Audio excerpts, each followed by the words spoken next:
Сәлем достар, сіздер осы суреттегі атақты әрі мықты Титаник кемесін білетін шығарсыздар.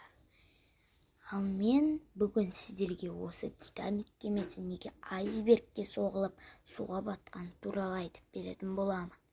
Ал ендеше бастайық. Осы кемені салып болғаннан кейін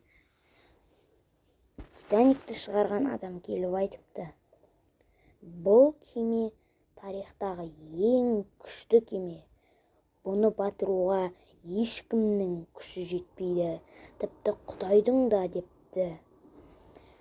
Міне достар, бұдан кейін Аллах тағала қаһарына мініп, осы Титаник кемесін ішіндегі жолаушылармен қосып суға батырыпты.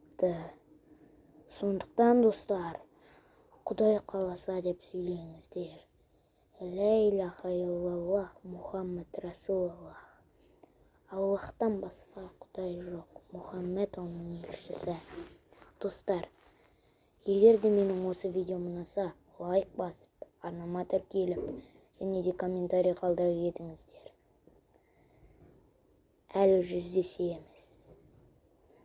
Ал егер де сіздер тағы да осындай қызықты басқа да заттар туралы мәліметтер қалайтын болсаңыздар, комментарийге жазып кетіңіздер. Қош сау болыңыздар.